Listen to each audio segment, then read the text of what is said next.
is RTV6 News at 7, working for you. Good evening and welcome to the News at 7. I'm Rafael Sanchez. Another record breaker. Temperatures soaring past 90 degrees. A perfect day to jump in the pool to keep cool. The guy with all the answers, Storm Team 6 Chief Meteorologist Kevin Gregory. We're going to jump into his creek behind his house. Stay cool.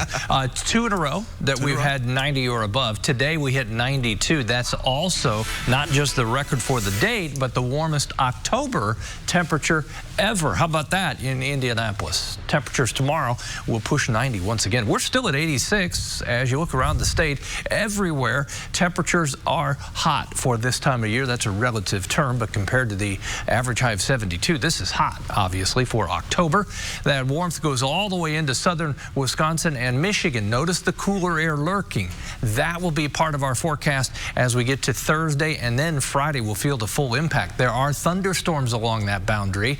Our chance for thunderstorms increases late tomorrow and then on Thursday. It's never a great chance, though. Should be a good-looking sunset here this evening.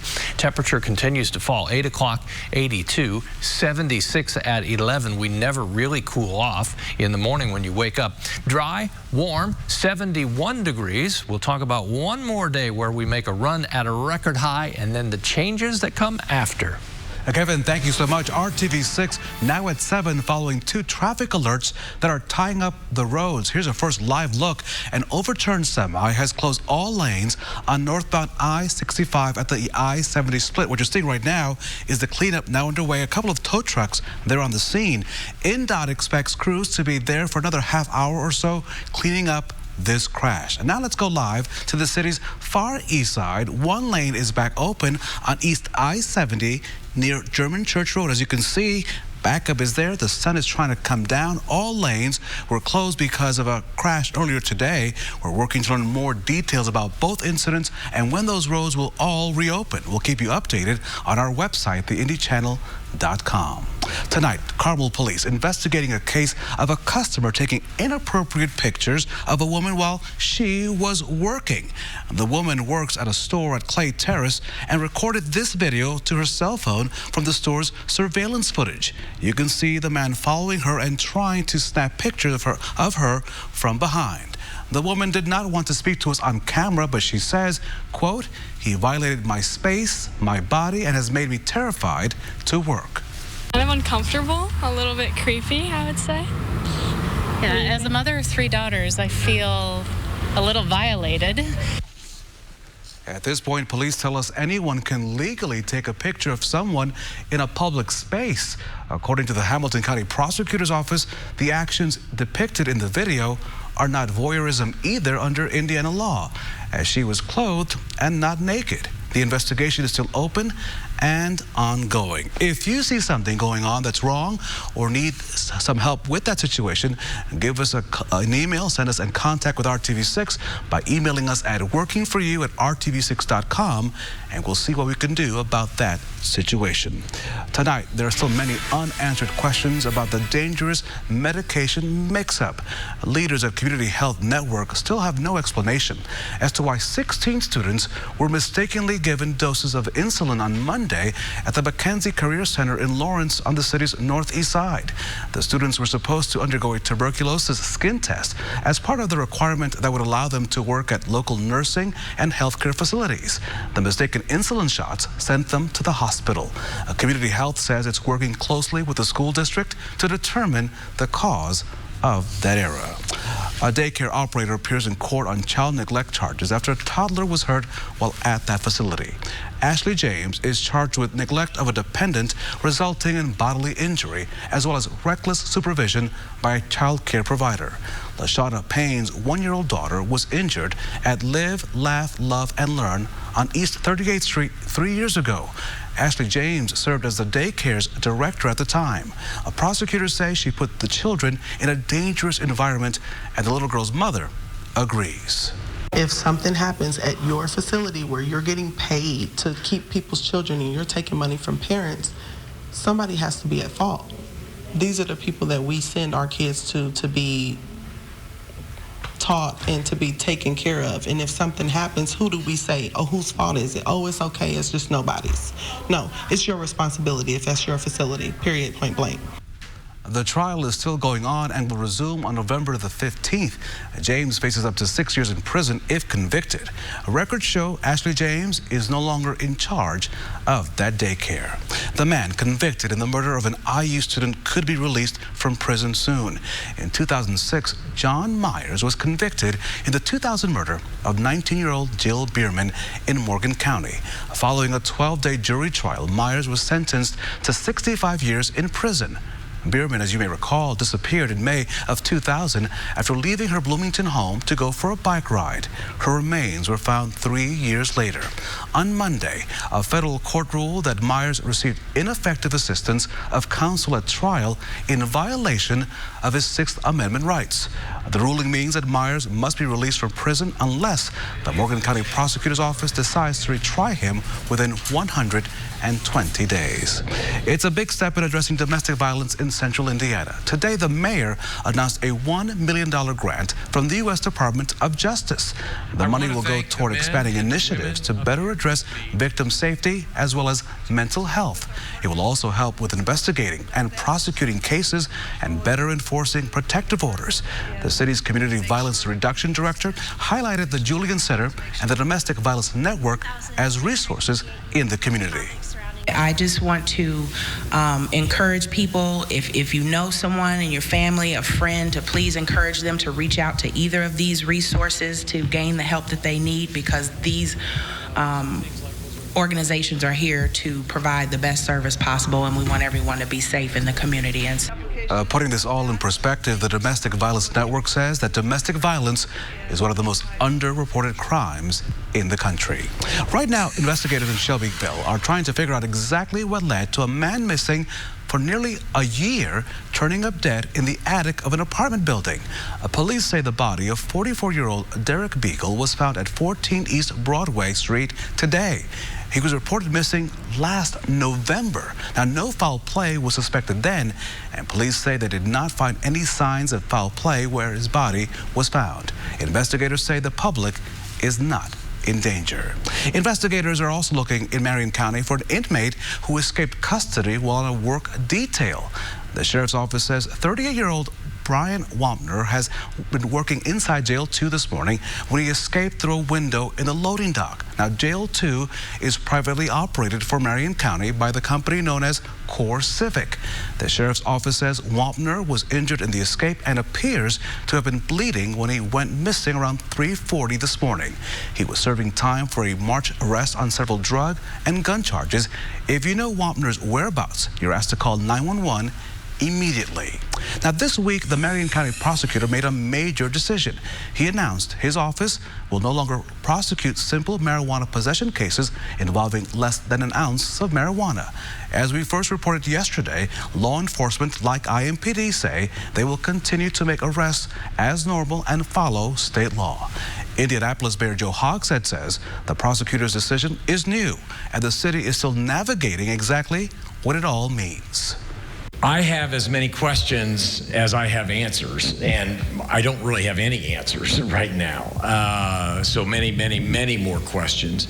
I will say that when I served as federal prosecutor, in matters of this size and scope, this nature, this as your questions and as the chief's answer, I think underscores, it is a complex, complicated policy decision. The Marion County prosecutor says you still cannot smoke pot in public, drive under the influence, or possess more than an ounce of marijuana. Coming up on the news at 7, key members of the House have subpoenaed high-ranking White House leaders. Ahead, the latest on the impeachment inquiry as the news at 7 continues on RTV6. Work weekdays from 6 to 10 a.m. Today, the Secretary of State says that Democrats pushing for an impeachment investigation are trying to bully State Department employees. This as new details reveal that Mike Pompeo was listening in on that controversial call between President Bush and the Ukrainian president, all sparking that impeachment inquiry. ABC's Mona Kosar Abdi is in Washington with the latest. While on official business in Italy, Secretary of State Mike Pompeo was unable to leave behind the impeachment investigation brewing in Washington. Pompeo ignoring questions from reporters. Mr. Secretary, do you have any comment on reports you're on the July 25th call with President Zelensky? At the same time, his office firing off a stern letter to House Democrats, accusing the House Foreign Affairs Committee of attempting to, quote, intimidate, bully, and treat improperly State Department officials who have been scheduled for depositions, and stating the 5 officials scheduled to testify will not appear on the scheduled dates. The letter comes as new details further draw Pompeo into the impeachment investigation against President Trump. ABC News has learned Pompeo was listening in on that July 25th phone call in which Trump asks the Ukrainian president for a political favor. Pompeo evading a direct question on the matter just 1 week ago. What do you know about those conversations? So you just gave me a report about a IC whistleblower campaign, none of which I've seen. Days later, congressional investigators subpoenaed Pompeo for documents amid questions about the State Department's role. Then on Monday, House Democrats subpoenaed the president's personal attorney, Rudy Giuliani, who was mentioned more than 30 times in the whistleblower complaint related to the call. Meanwhile, Ukraine's president claims he never met with Giuliani. I've never met Rudy Giuliani, never, and never had any phone calls with him. In response to Pompeo's letter, 3 committee chairmen leading the investigation stated that Pompeo's connection with the Ukraine call makes him a possible fact witness, further warning him that any effort to intimidate witnesses or to prevent them from talking with Congress is illegal. Mona Kosarabdi, ABC News, Washington. Presidential candidate Kamala Harris wants President Trump's Twitter account suspended after his tweet mentioning a possible civil war if he's impeached. He claims his tweets could result in someone getting hurt. Meanwhile, Twitter users are having a field day with all of this.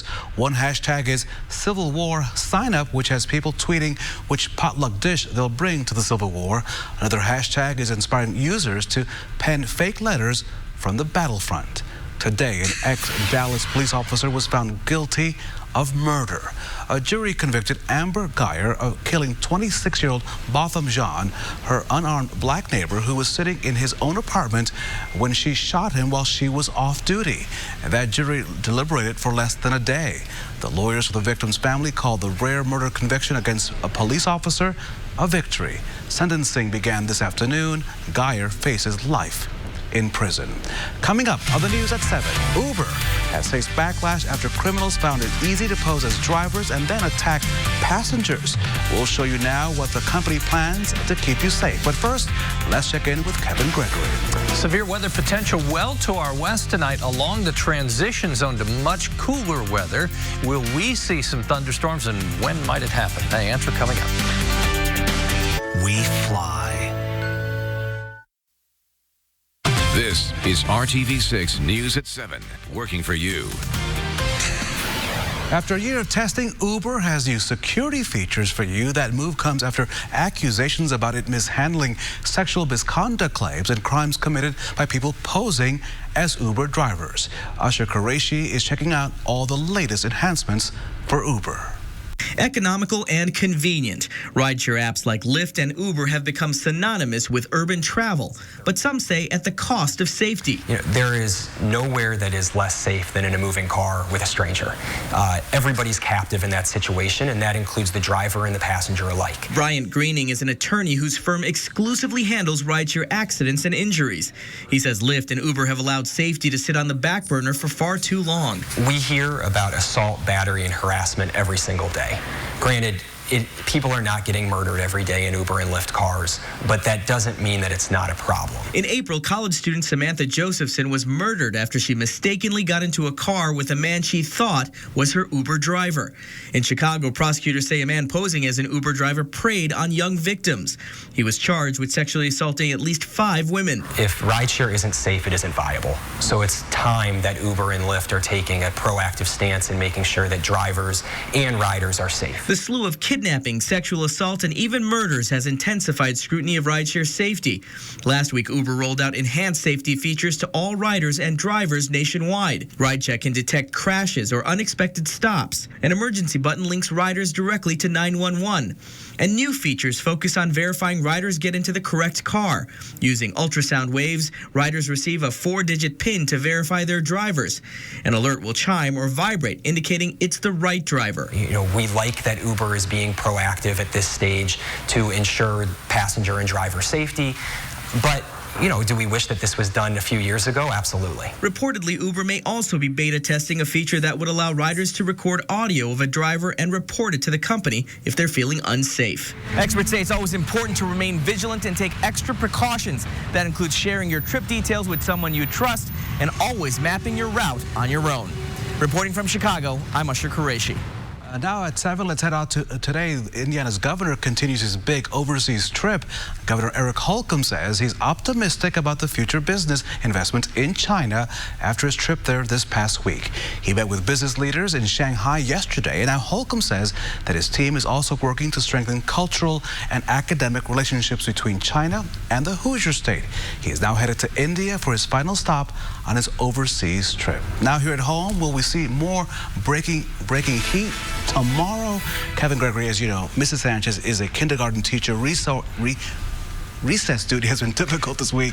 She would like a break. Yeah, the blacktop gets a little hot, doesn't it? Yeah, temperature at 92 today, so we'll probably set a record tomorrow. But Friday at recess, the kids will probably be wearing the jacket. Right. That's the way it'll go. 25 days this summer. We've hit 90 degrees or above. We set 2 records in a row. Our recent heat is brought about really by September's dryness. The fact that we were so dry just makes it very efficient at heating up the ground now. You don't have to evaporate any ground moisture. We had less than half an inch of rain in Indianapolis, and by the way, September was the warmest on record in Indianapolis. We talked about today's high of 92 being the all-time October record. Here are the all-time temperatures for Indianapolis. 106, we reached that in 1936. And many of you remember this, probably frozen in your mind. 27 below, January 19th, 1994. It was 31 below in New Whiteland. For us, the bubble of warmth means we stayed dry through tomorrow evening. Then our chance for showers and thunderstorms will develop as the heat dome kind of collapses and the cold front comes our way. That will bring with it a slight chance for some thunderstorms. Temperature down 6 degrees now from the afternoon high. We're at 86. It's 89 down in Bedford. Temperatures everywhere way above where we should be. Lower 70s as your average high. We've talked so much about high temperatures. Look at the low temperatures. This is close to the average high. Tonight we just don't cool off. Then a little cooler as we get to Thursday. Friday you feel the difference. Saturday morning 47, but that's not the coolest temperature in the 7-day planner. You'll find something even cooler early next week.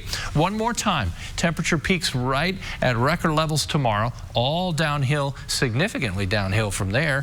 Friday will be our coolest afternoon, and then temperatures bounce back a little bit over the weekend. Temperatures, as you can see, close to 90 tomorrow, but only in the 60s on Friday. Record high tomorrow, 89. That's also our predicted high temperature. By noon, we'll be at 83. It will depend on cloud cover tomorrow afternoon as to whether we interrupt the heating enough to keep us from tying that record. Tomorrow evening, isolated shower or thunderstorm Lafayette to Marion North.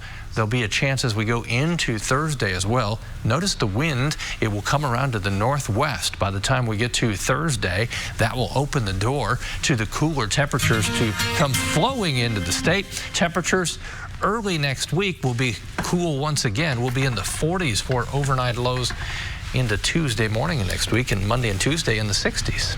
Whole new season on the way. Awesome. Can I get a note from Mrs. Sanchez saying that if she can wear a jacket Friday, it's going to be cool? I'll let her know of all the 2-hour delays that are ahead. Hey, I like that, Kevin. Thank you so much. Still ahead, a hiring fair. Right now, the Indiana Pacers are in the middle of a 16-hour flight around the globe. The players are en route to Mumbai, India. The team posted these photos to Twitter showing their journey. The Pacers will be in India to play an exhibition game against the Sacramento Kings on Friday. This will give people in India the chance to experience experience NBA basketball and see the players that they follow on TV as well as the internet.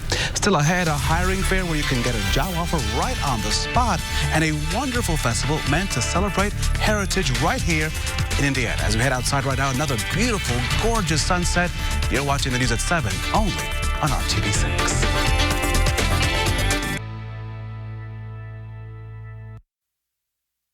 Hiring Hoosiers is all about providing you links to jobs, resources, and skills. And coming up this Saturday, Kohl's is holding a National Hiring Day event at all its stores, including those in central Indiana. That's happening at all Kohl's stores this Saturday from 10 to 4. And mark your calendar for a fun annual festival. The Athenaeum's German Fest is celebrating its 11th anniversary Saturday, October the 12th.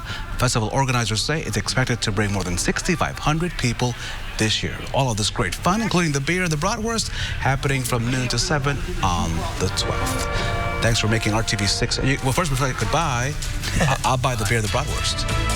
All right. I'm all for that. And for Mark and Amanda tonight on the News at 11. Have a good night.